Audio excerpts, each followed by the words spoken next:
around. We're trying to find the focus here. Yeah, there it is. I think we got it. A little bit blurry, but still legible. Malcolm Tent.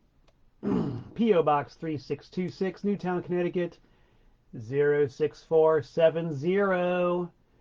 That is my address. And if you see my address, you know that lurking behind it is myself, Malcolm Tent. I have a very bad feeling that this is set on private instead of public, which means there's probably nobody watching right now at all.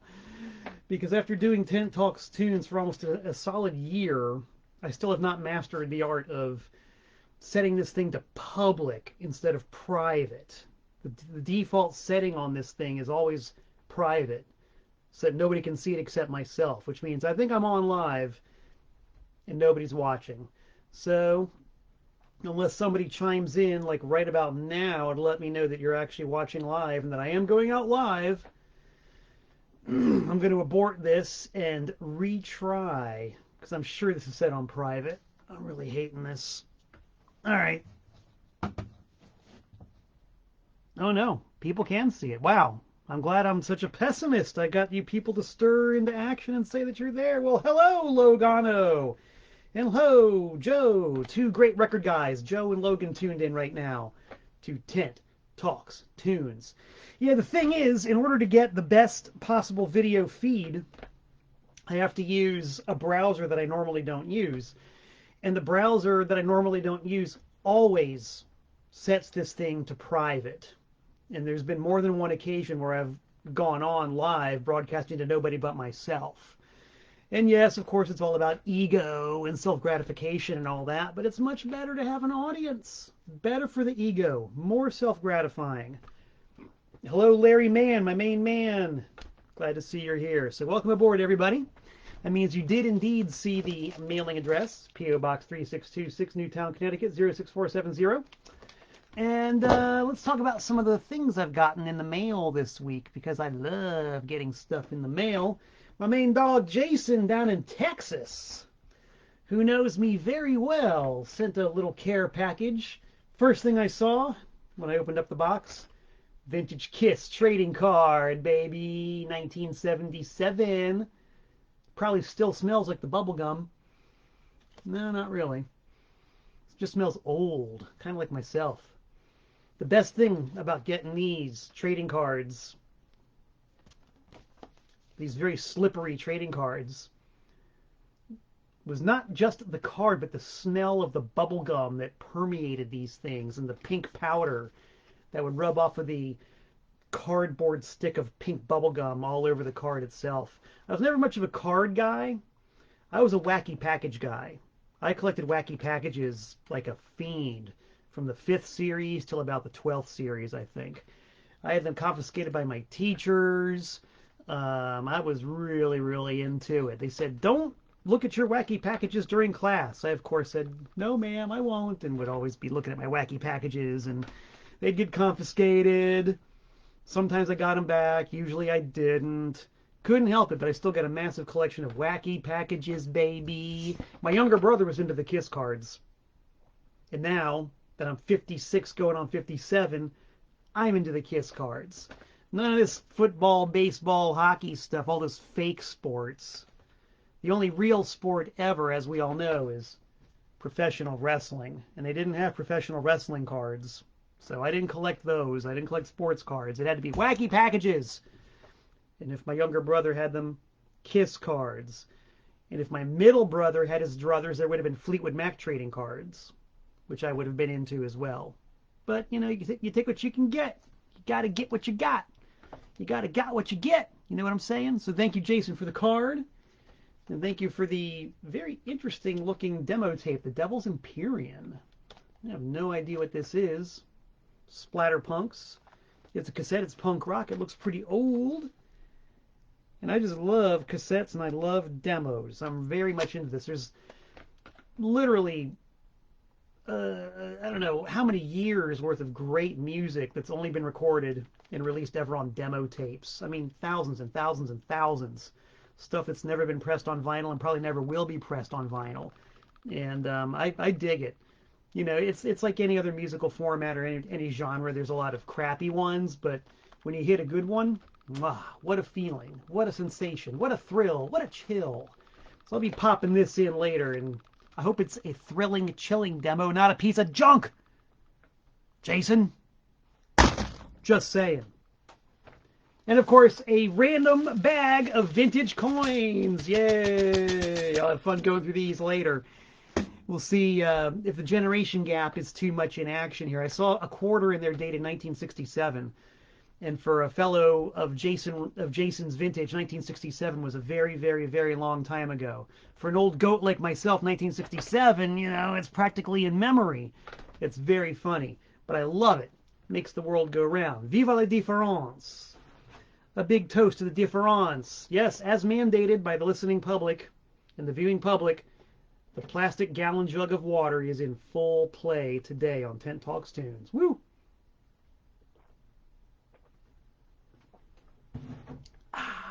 Makes me feel like a new man. Makes me feel like Gary Newman. And that's a good thing, baby. To be like Gary Newman, that's all right.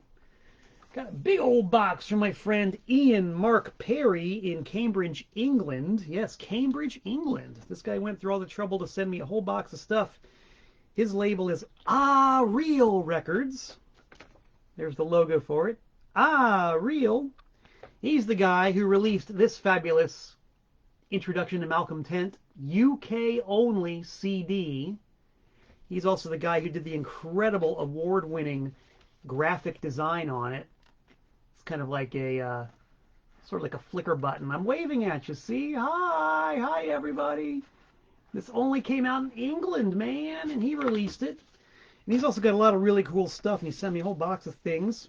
A flexi disc by my main dog Tim Holhouse, who I've toured with a number of times here in the States.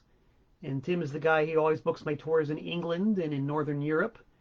And this is a flexi disc. Look at that, a flexi. They do still make flexis. I haven't done a show yet on flexis. You know, I think I really need to do a show on flexis because flexis are so awesome. And flexis are kind of like demo tapes. There's a lot of stuff. You'd be surprised, especially from the 70s and the 80s. There was a lot of music that only came out on flexi disc that never actually appeared on pressed vinyl. So maybe a show on flexis is worthwhile. What do you guys think? Let's see some comments about a flexi show. I think it'd be really cool. I got some awesome stuff on flexi, and maybe you do too. Maybe. What else came out on Real Records? Oh, this is such a wonderful record. This is Tepid on My Trippin' Heels by the beautiful Naomi Randall. She autographed it for me.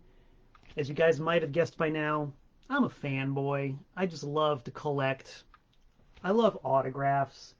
Naomi was on the bill with myself and Tim on the first date of the last UK tour we did. The first gig was in Cambridge. And Naomi won me over immediately because, you know, everybody's got the merch table set up and, you know, I'm selling records and CDs and Tim is selling records and tapes and CDs. Naomi was selling canvas paintings of clouds. And I swear to God, if I'd had the money and the way to get some of those back to the States, I would have bought like 5 or 6 paintings of clouds and just hung them in my gallery. I just thought that was so cool. And I loved her music, and I love her voice, and she's just a good egg all around. So thank you, Naomi. And also this no good Nick MC iPod. I don't know. I've heard this. This is a hilarious 4-song EP. This is really funny. This dude's up to no good at all. Which is why I'm glad that Ian sent it to me. Thank you, Ian.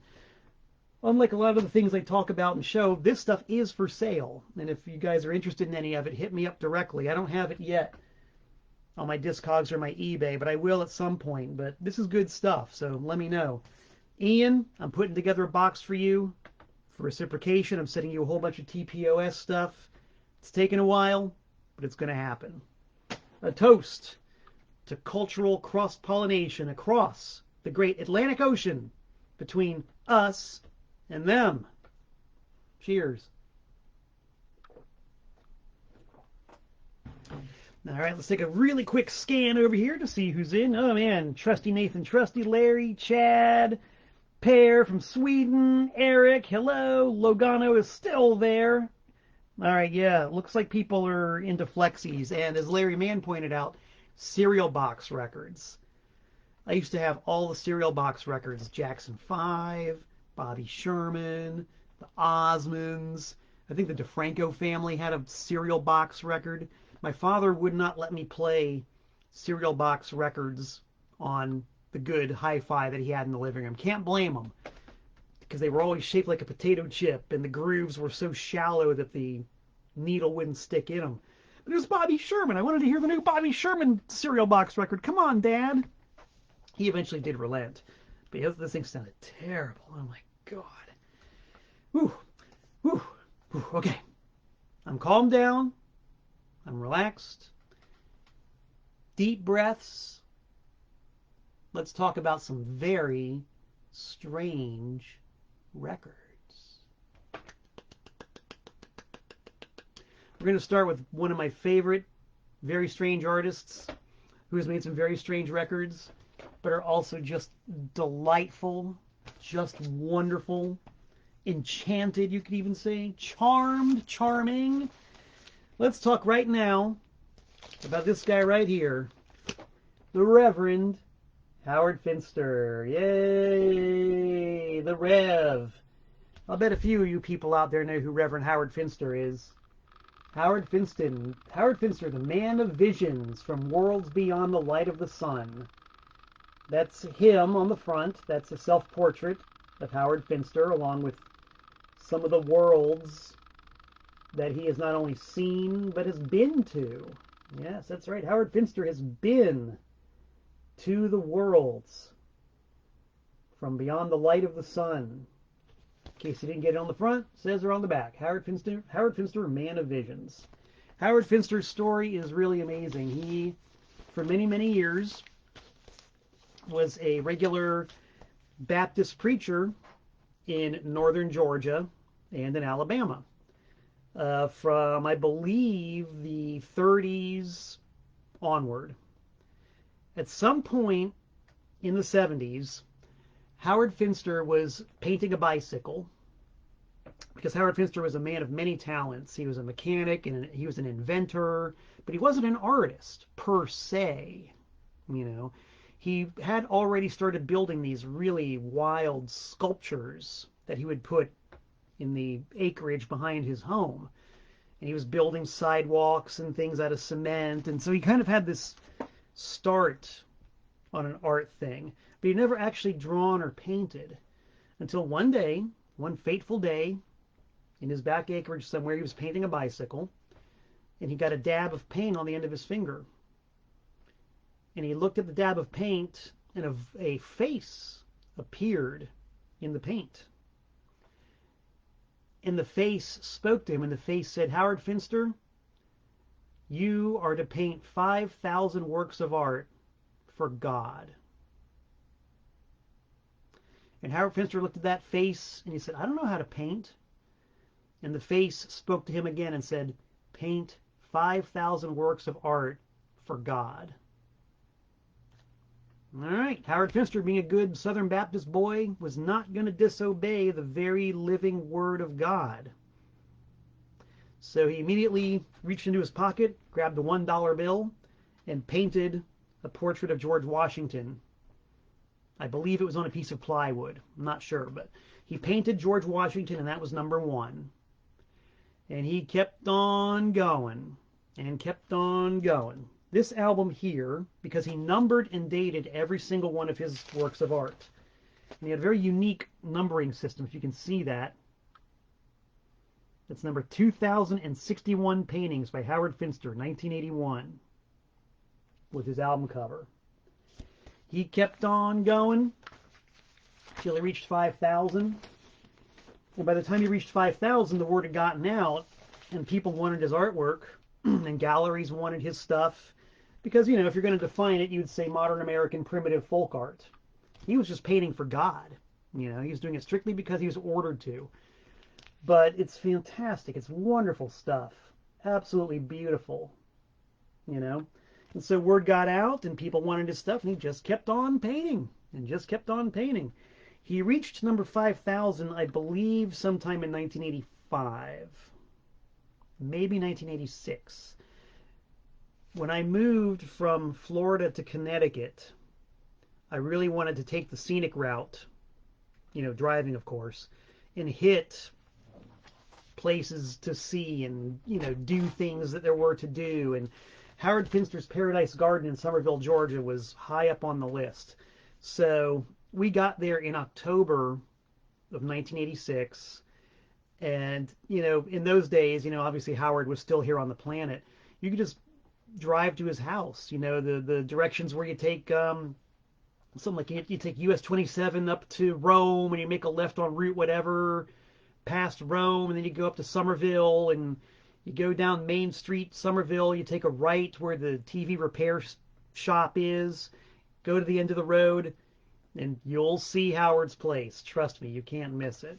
So we follow those directions, and, you know, sure enough, there it was, Howard Finster's Paradise Garden.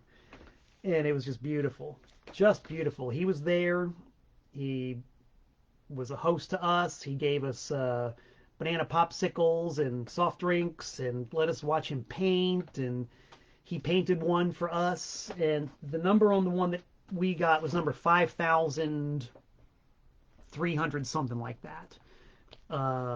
So he had only just recently wrapped up his 5,000, his mandate to do 5,000 works of art for God, but he kept on going. He made it up into at least the 35,000 mark, at least. And he kept painting basically to the day he died.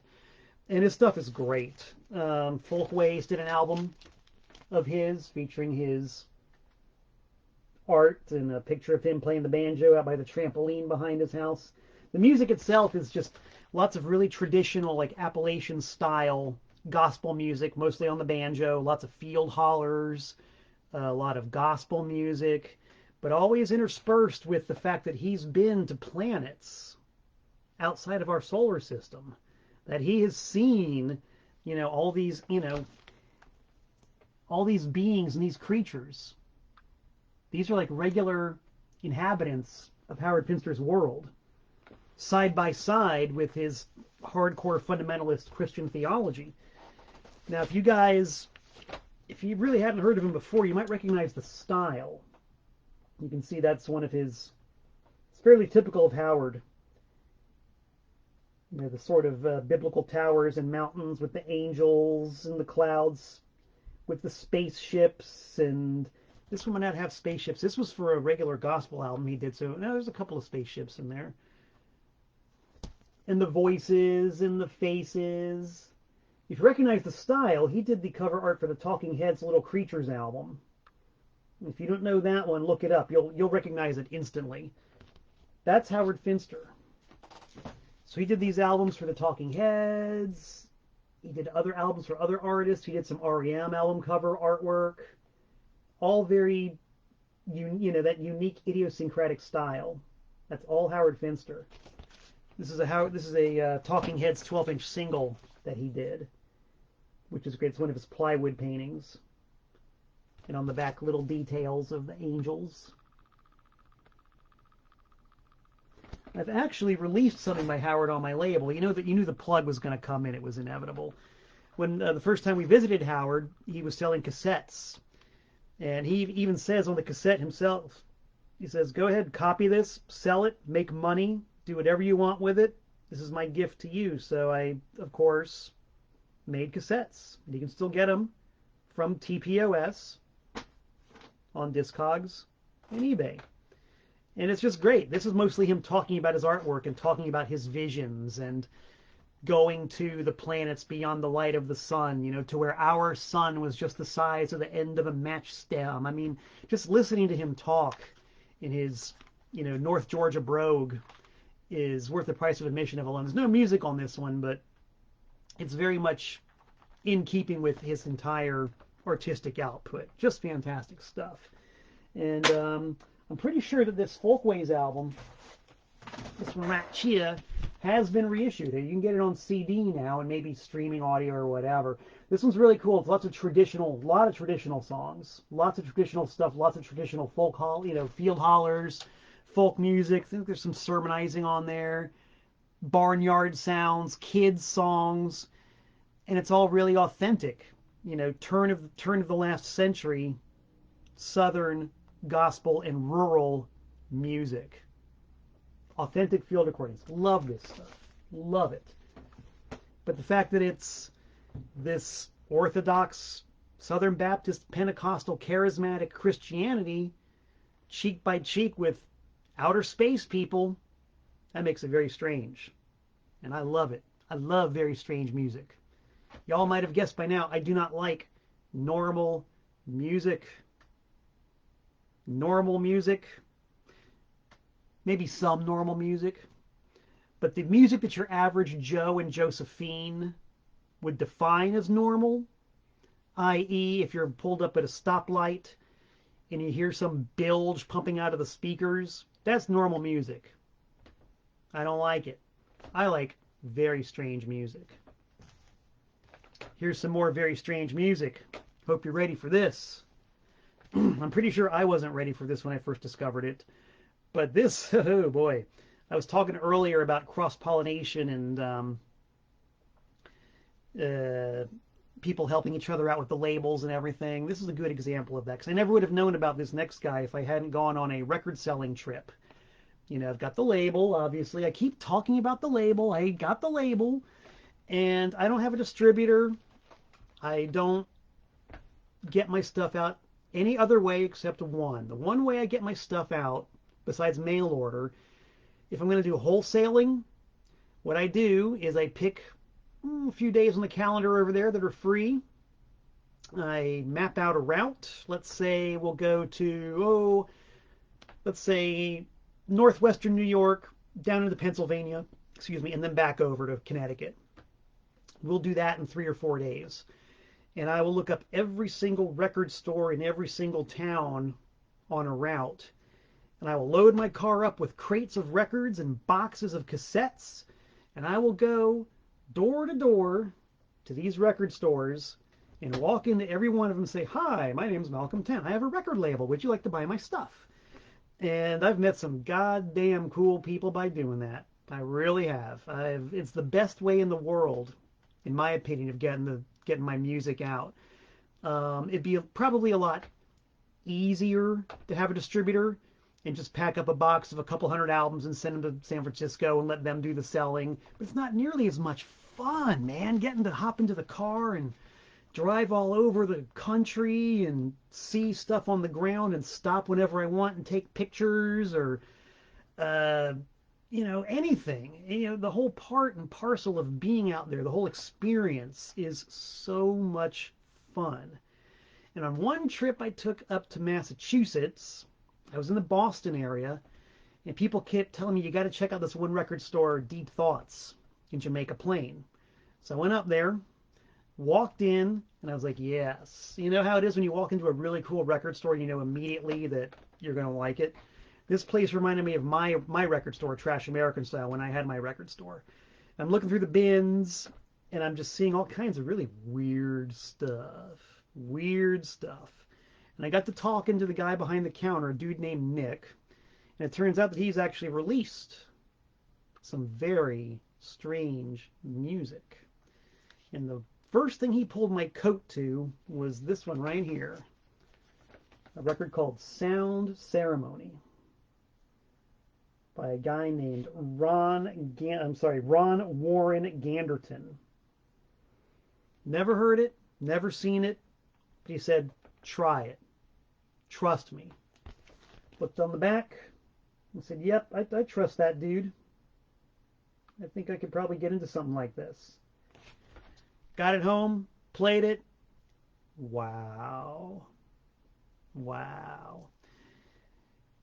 Man, there's just something about an artist who has an all-consuming vision that they pursue at all costs. They will go literally to the ends of the earth to get their music heard and get their art seen. Doesn't matter if anybody understands it or if anybody thinks it's good or not. They have the vision. They know what they want, and it's not going to be compromised. It's not going to be diluted. It's not going to be watered down. It's going to go out exactly the way that it is heard in there.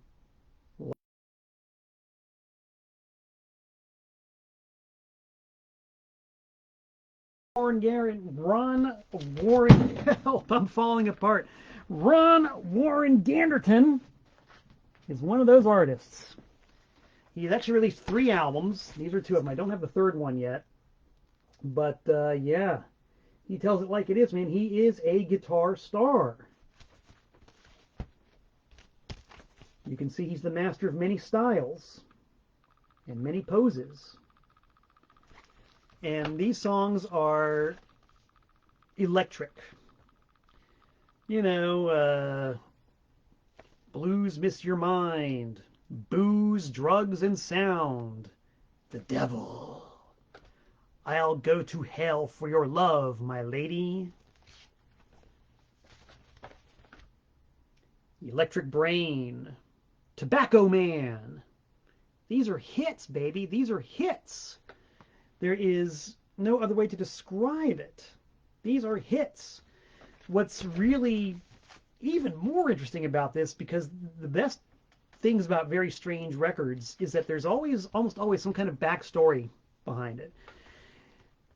Ron Warren Ganderton is from Canada, but he ended up in England during the summer of 1977, the summer of punk rock. And so he ended up playing with the drummer from Subway Sect in his band and a guy named Martin Chambers in his band, who of course later went on to be in the Pretenders. And so he's got these guys roped into his band Sound Ceremony playing this utterly unique rock and roll music, which kind of defies description. You know, the record met with whatever success it did. Apparently a lot of them were shipped back to Canada.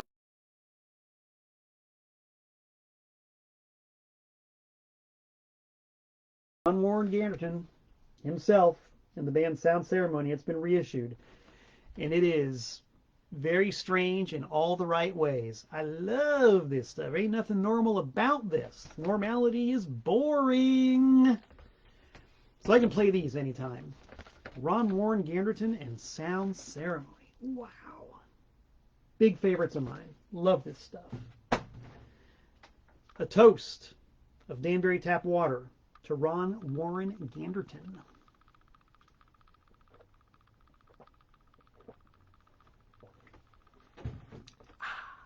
This is another one. I found this one at a record swap meet in Poughkeepsie, New York. Record swaps are also a lot of fun. They're great because it's basically, you know, it's a room full of guys and gals selling records and buying records and trading records. It's record freaks and geeks all day in a room. And I definitely want to throw a sheet over my table periodically and suspend sales so I can walk around the room and see what everybody else has got. Because, you know, I'm a collector and I like to acquire as much as I like to divest. Oh, yes. So this fateful day in Poughkeepsie, this was at Vassar College at one of their record swaps. I was talking to a dude and, you know, once you get to know me, you know what I like. You know that I don't like the normal. You know I don't like the boring. You know I don't like the usual same old, same old. This guy said, dude, Malcolm Tent, I got a record that you need to check out. And I said, try me. He said, try this. Rockey's Style by Palmer Rockey. In case you're wondering, it's the movie album. Okay, there's Palmer Rockey himself. Yeah, you look at the song titles, are kind of interesting. Scarlet Love, Love, Love, Rock, Rocket, that's Rock It, Scarlet Moves, Scarlet Warning, Rocky's Rock. That's real cool, baby. somehow I got the feeling that this guy knows. Like if Palmer Rockey says that's real cool, baby, it's real cool. And yep, it's real cool.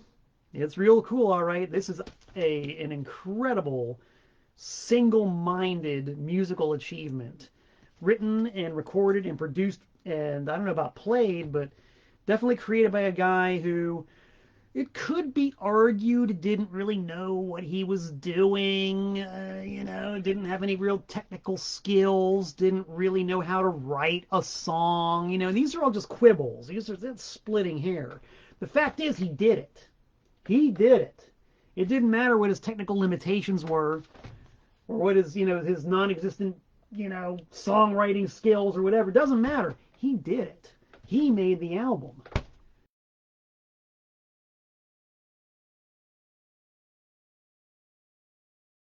This guy did it.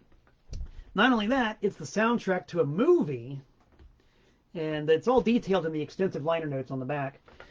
It's a movie that apparently, and I forgive me if I don't get all the details right here. I'm just a fan. I'm not an encyclopedia. His wife, Cookie Rockey, worked a full-time job at the post office, and she financed the making of this movie that it was like his life's work. So it's kind of like the album. He wrote the whole thing, played like 7 different roles in it, acted, directed, he did everything, wrote it. And apparently what would happen was that he would start filming and either run out of money or piss everybody off. And so filming would stop. And his wife would work some more at the post office and make more money. So he'd be able to start up production again, but with, from what I'm told, a different cast, a different crew, different locales, whatever. The fact that he had chased everybody away previously did not prevent him from rounding up a whole new cast and a whole new crew and picking up where he left off when the money ran out or he ran everybody away. I can't even imagine what this movie must be like. It was lost forever, but I recently just saw on the internet that it has been found and that the movie is going to come out. Apparently, this was like 2 years ago. Somebody posted a trailer for the movie. I don't even know what it's called. You'll notice there's no album, there's no movie title on this thing. It's just Rockey's Style, the movie album by Palmer Rockey. That's all we know. But apparently the movie does exist, and supposedly it is coming out. I personally would get in line to buy a DVD of it because I gotta see this thing. I gotta see it. If the somewhat haphazard nature of the music and the album is any indication, that movie is going to be an H-bomb, baby. As in hydrogen bomb going off in your brain. Can't wait. Can't wait. God, this stuff is so cool. This is my notes for my radio show. I always take notes about stuff that I think is going to be usable for airplay. There's 11 tracks on this album, and 11 I thought were worth playing the radio. And when I get back on the radio on WNHU West Haven, I can guarantee you the more you listen, it's just a matter of time before you hear some Palmer Rockey from his movie album. Hey, JP Sawtells are tuned in. The Sawtells, one of the Connecticut Shoreline's hardest working bands. I want everybody to say hi to the Sawtells. I don't know if it's Julie or Peter there, but Julie and or Peter, hi, thanks for tuning in. Neil's having some buffering problems. I don't know what's up with that. Some people do, some people don't. Everything looks good here. Everything feels good. Everything sounds good. Everything looks good, even me. So Neil, just take the computer and give it a swift drop kick. That usually fixes all technical problems. And if it doesn't fix it, at bare minimum, it will destroy your computer. So if nothing else, you get the pleasure of smashing your computer. Win-win. And thank you, Julie, for clarifying that it is Julie from the Sawtells, the hardest working band on the Connecticut Shoreline. Salute. Speaking of movies, I randomly picked this up at a record swap meet. You gotta love it. And I mean, come on, dudes. When you see this cover, I'm going to take this out of the bag. You can really see it without any reflected glory. You can see it in its own true glory. When you see an album with a cover like that, you know it's going to be good. You just know it. Look at that Space Aliens shoes. Oh my God. Look at that. And it's got a guy in a rubber suit, a monster. It's not Godzilla. They probably wish it was, but it's not. I believe that's Nick Adams in the lower right-hand corner. No, it's not Nick Adams. That's a fellow that's a Japanese astronaut. It's not Nick Adams. Nick Adams, the blonde guy you see in lots of Japanese monster movies, one of Elvis Presley's running buddies, boyfriend to Marilyn Monroe or something like that. I don't know. Nick Adams ended up carving out quite a career for himself. Oh, there he is. Here's Nick Adams. See, Nick Adams and a Japanese astronaut behind a piece of Japanese asteroid or something like that. King Ghidorah. You don't even need to know what this record sounds like. You already know it's going to be fan-effing-tastic. And well worth, I forget what I paid for. I think I traded somebody for this. It's got the obi attached to it still. It's probably been out of print since the day it was issued. It's authentic, not a word of English on it. Brought it home, played it. Oh man, it is very strange. It is that huge sounding orchestral Japanese monster movie soundtrack music. It's gigantic, it's dramatic, it's crushing. It's an orchestral score that is appropriate for guys in rubber suits knocking over little tiny miniature cities. Oh man. It's always worth your while to look up the original Japanese prints of these great monster movies because the soundtracks are just beyond belief. They are huge. I kind of ran this by my boss in Antiseen, Jeff Clayton. I suggested to him that some of the soundtrack music on this would be great intro music for Antiseen when we start playing shows again. Because when you hear the soundtrack, and I believe this is the soundtrack to Veron the Unbelievable. Wow. The soundtrack to Veron the Unbelievable. When you hear that coming out of a club PA at 90 decibels or so, you know that whoever's coming on after it has got to be serious. You cannot pussyfoot around after you've heard this music on a giant club PA. Would you mess with her? Seriously. Would you even think of giving that space woman trouble? Perish forbid. Very strange. Very great. Ooh, very dry. Logan Butler, who's tuned in. Logan used to be an employee of mine and has since blossomed into a record seller in his own right. Says that he picked up a copy of Palmer Rockey already. Good for you. Good for you. Logan, you're kind of a movie guy, I think. Have you seen the movie? Is the Palmer Rockey movie actually out? Can you get it? Can I get it anywhere? Never mind all you people. Can I get it anywhere? I've got to see this movie. Please post some information if you have it, because this is very, very important.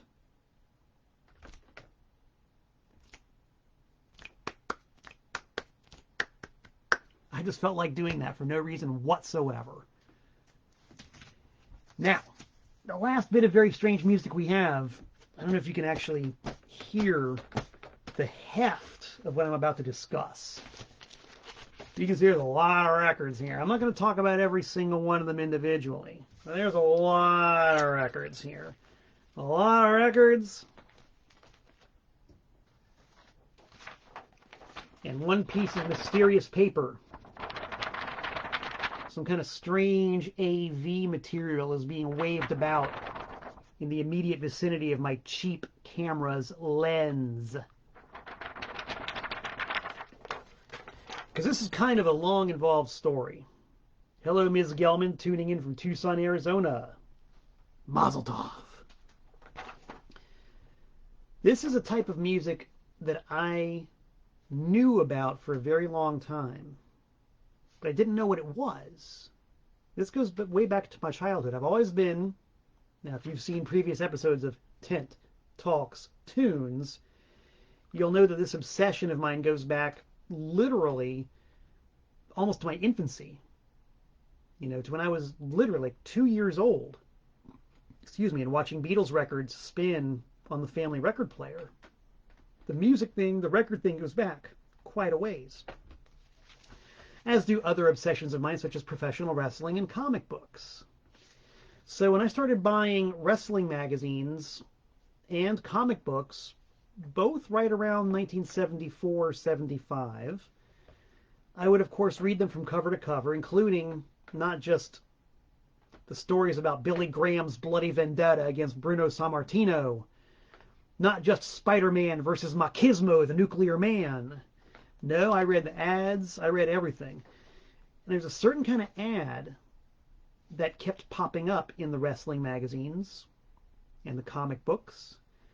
And also, as I think about it, in my granddad's issues of Popular Mechanics that he read religiously every month. And my babysitter had romance magazines, like teenage romance magazines. And these ads were in those magazines too. So I saw these, didn't know what they were, glossed over them for the longest time. There were ads that looked kind of like this. You guys can see that. Song Poems Wanted. They were always in a column next to the hair removal machine, or the send us $2, we'll send you a high school diploma kind of thing, or the Charles Atlas ads, or the Count Dante Kung Fu System ads. These song poem ads were always nestled amongst those very high-class advertisements. The basic gist is the same for every single one of them. Song poems wanted for new songs and records. Popular, rock and roll, country western, and sacred poems needed at once. Send your poems today for prompt, free examination and appraisal. And that's like the soft sell version of the ad. A lot of them were like, Nashville songwriters need lyrics, potential hits, money. They never, no one who wrote one of these ads ever said you will get rich or you will have a hit. But they always very strongly implied that Nashville songwriters and Hollywood songwriters, in this one case, Quincy, Massachusetts songwriters, I don't know, songwriters need your lyrics. So send them in. We will appraise them for free. So, here's how it goes. You're reading the latest issue of Popular Mechanics, and you see that Nashville songwriters need lyrics. And you think, well, I was thinking about, I sort of had this idea for a song. I'll send it in. What the hell? While you're doing that, at the same time, there's any number of paranoid schizophrenics, elderly grandmas, 11-year-old girls, science fiction fans, whatever, reading the ad and also sending in their lyrics or poems or flights of fancy or whatever they are. No matter who you were or what you wrote, it didn't matter. You got back a letter saying, we think your lyrics are great. They have great hit potential. Send us, let's say, $79.95, and we will provide musical accompaniment for your lyrics and send you a cassette or an acetate record, like a one-off acetate record. And if you send us, I don't know, maybe $600 or $700, we'll send you 100 records. I'm just extrapolating. This is not exactly how it went down, but basically the deal was, you're sitting there after your hard day at the gas station. You've written a poem about how you lost your girl to an Argentina cowboy. You send it to this company in Hollywood or Nashville. They say your lyrics are great, and for a certain not so small fee, they'll make a record of it. Who could say no? Well, guess what? Lots of people said yes. And lots of people would do that. And depending on how much they spent, how much they were willing to lay out to get their poems put to music, they would get maybe one of these compilation albums. And you will see that we have a very similar theme. This one is Hollywood Gold. This one is Hollywood Sessions. This one is also Hollywood Sessions, but if you look at the back, it is a different bunch of songs. Okay, so Hollywood Sessions, all right. Let's see, what else have we got here? Oh, look at this. Here's, Hollywood Sessions. Wow, Hollywood Sessions. Oh my God. Look. Hollywood Sessions. You start to see a certain thematic constancy here. And, you know, same deal. That's the lineup of one album, and that's the lineup of the other, along with my notes. If Hollywood is either not too much or too much for you, we've got a deeper, broader concept, the now sounds of today. And that one's got nothing on the back because we put everything on the front. And if you haven't had enough of these now sounds of today, guess what? We got more now sounds of today. Yes, and this one even features incredible production photos from some kind of a video TV show that they shot of people performing the lyrics that were submitted to the record company and recorded at great expense to the composer.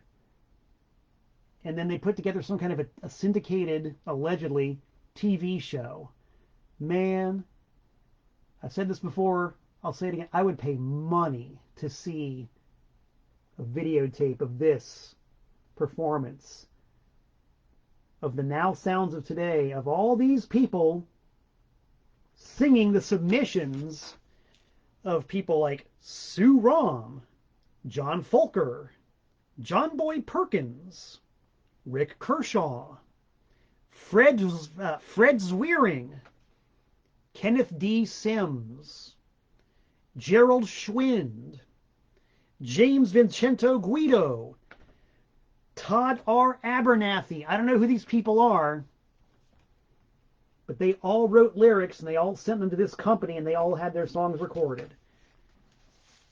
Man, oh man, oh man, oh.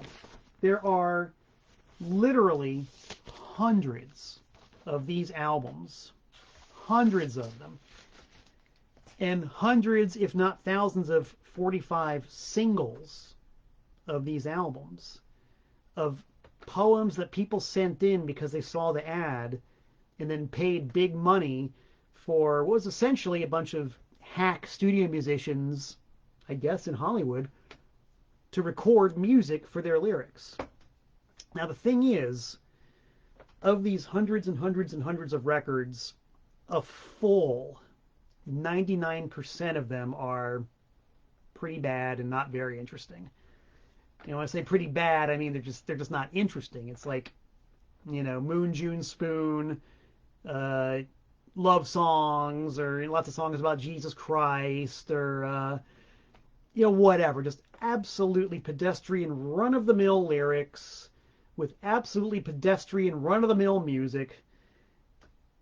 Not interesting. Not very interesting at all. But of the remaining 1 out of 100 of these songs, every now and again something will leap out and you'll say, huh, that's kind of weird. It might be a particularly interesting lyric, or maybe the band completely screwed up the song, but since nobody's paying them for a retake, they just keep going and they press it onto vinyl. Sometimes you get a weird lyric and the band falling apart at the same time.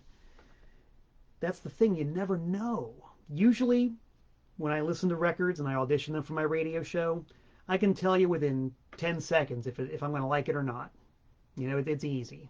I already know. I know what's good. I know what isn't. For me, okay, it's not a blanket judgment. I'm talking about myself, my radio show, for the kind of stuff I want to play. I know what's going to work, and I know what isn't. I know what will work and what will not work within 10 seconds. It really is that fast and that rapid. But with these things, you never know. You just never know. That's the beauty of it. You never know what's going to happen from 1 second to the next. The song might start out completely normal, boring, generic, like, oh, darling, I love you. I know you love me too. And we're so happy together, no matter what the weather. You know, come rain, come shine, I feel so fine. Right? Like the other 15 million of those songs. But then all of a sudden, you know, come rain or come shine, I feel so fine, in spite of the fact that Adolf Hitler is imposing a secret Nazi dictatorship. And you're like,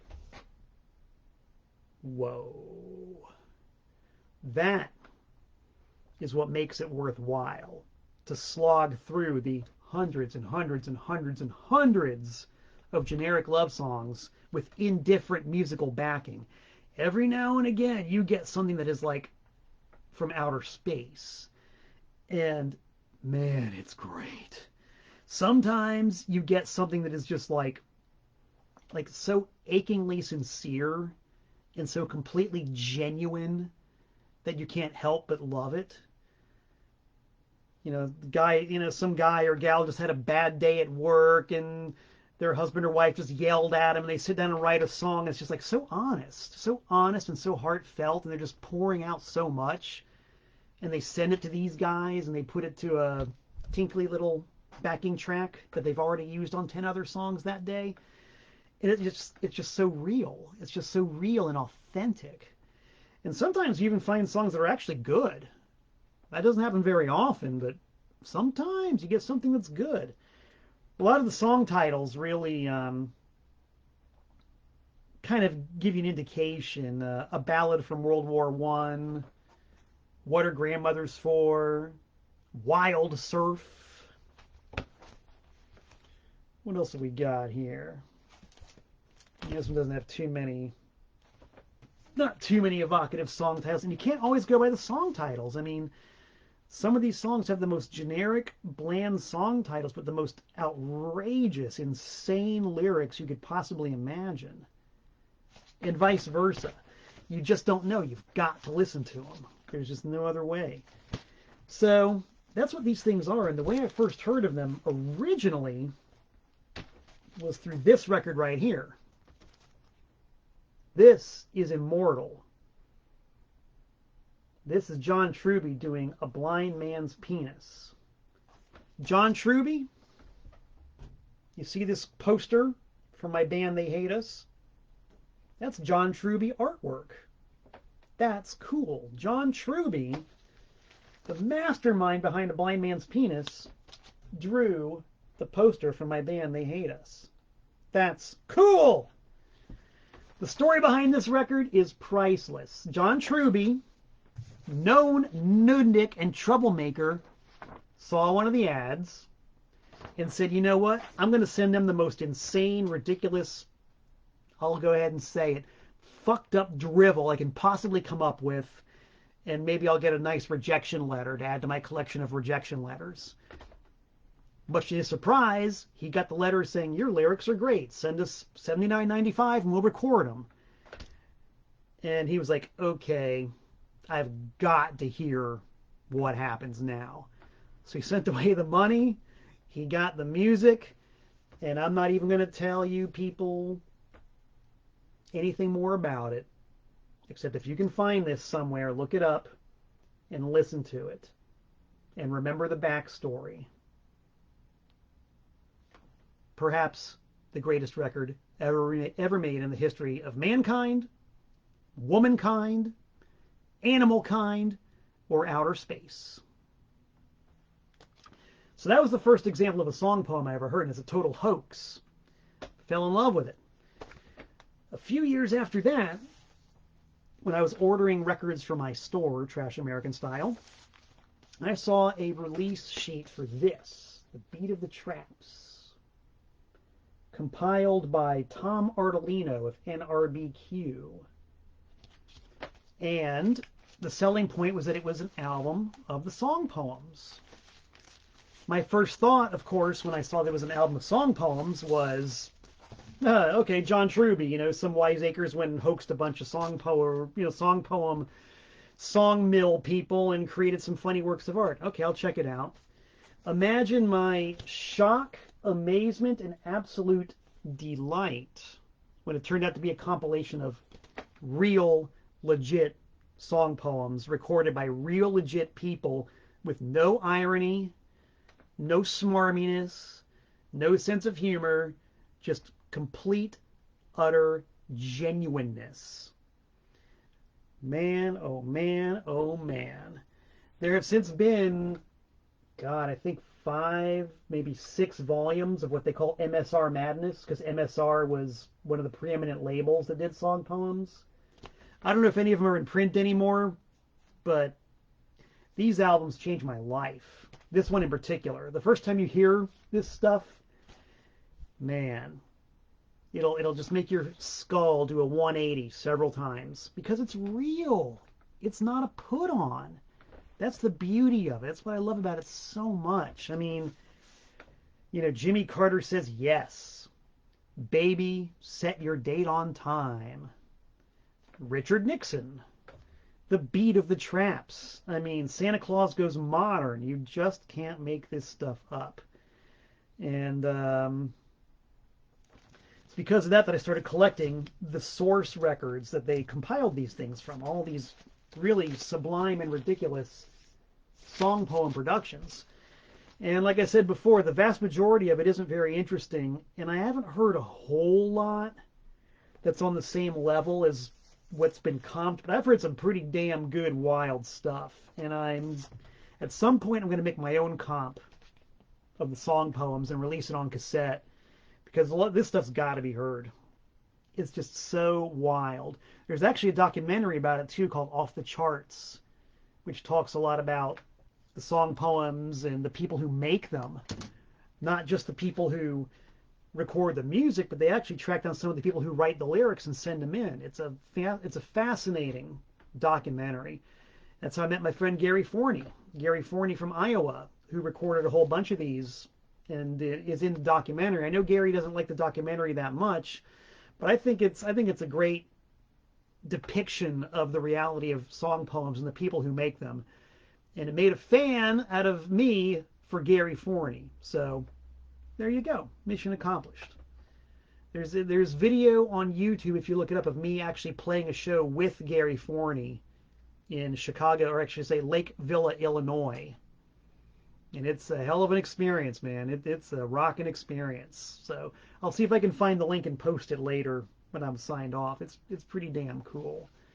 So that's my collection and selection of very strange music. Believe me, this is not nearly all of it. This is merely one thimbleful out of the ice cream bucket. I've got a great big 5-gallon bucket of pink bubblegum ice cream. And I just showed you one little tiny thimbleful of the contents of that very strange music. It seems like a lot of people have been commenting on it, and you folks like it. I'll probably do another episode on very strange music, and probably one on flexi discs. I want to get one last plug in for a very strange record I released on my label, TPOS, on Discogs and eBay. I specialize in very strange music, and one of the crown jewels of my label's collection of very strange music is a split 7-inch I did with Tiny Tim and his protege, Isidore Fertel. Isidore Fertel was trans before anybody knew what trans was. And he does, or I should say she, a woman trapped in a man's body. We understand the concept now. Genetically it's possible to have a male brain in a female body, and vice versa. In 1975, nobody got that. It was not a concept that could even register with anybody. So you've got this, 60-year-old little guy singing I Am Woman with all of his heart and all of his sincerity. with a wonderful Marvin Hamlish style piano accompaniment, with his own self-penned ode to Susan B. Anthony. Tiny Tim, of course, was completely anti-women's lib. He believed a woman's place was in the home, period. So on his side of the record, he's got the anti-women's lib song and an autobiographical song called I Made a Wee Wee in My Panties.